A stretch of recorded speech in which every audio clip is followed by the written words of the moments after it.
जब अंतिम समय होगा तब भी आप अपनी भुरकुटी में बैठ करके बाबा को याद करना,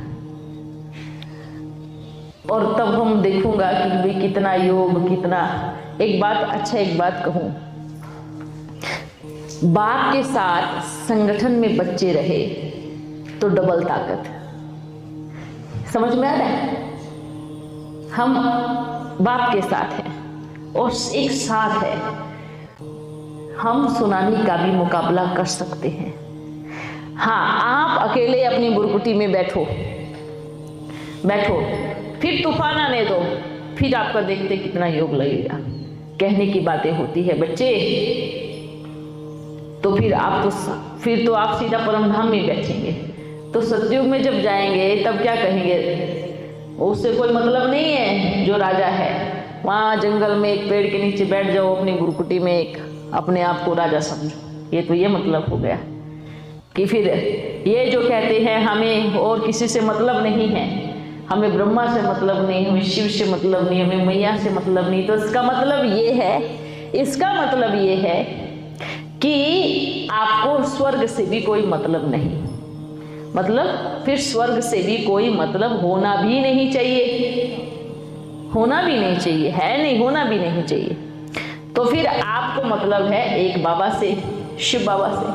और बाबा भी कहता है, क्या कहता है बाबा भी? हाँ, मैं आता हूँ इस संसार को स्वर्ग बनाने के लिए। हाँ, मैं आता हूँ इस यहाँ पर धरती को स्वर्ग बनाने के लिए। अब जिसको सिर्फ मुझसे मतलब है तो वो बाबा के पास परम धाम में बैठेंगे। अब बाबा के पास बैठ करके ये नहीं सोचना कि हाँ दिन रात बाबा वहाँ आपको टाइम देंगे कि आओ मेरे लाडले बच्चों, क्योंकि आपको धरती से कोई मतलब नहीं, स्वर्ग से कोई मतलब नहीं।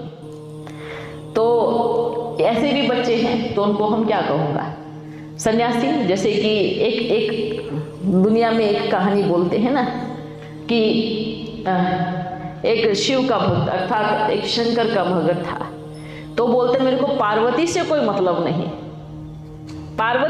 मतलब नहीं, मेरे को, मुझे पार्वती को याद नहीं करना है, मुझे स्त्री से कुछ लेना देना नहीं है, मेरा तो एक महादेव है। ऐसे बच्चे, तो उसका क्या हाल हुआ? तो पार्वती ने क्या कहा, ठीक है आपको मेरे से कोई मतलब नहीं है तो फिर मेरी प्रकृति लेके आप क्या करोगे? तो उसने क्या किया, सब खींच लिया, तो राख बन गया, मिट्टी बन गई। और फिर आत्मा चिल्ला रही है, हे माँ मुझे माफ कर दे, मेरे से भूल हो गई है।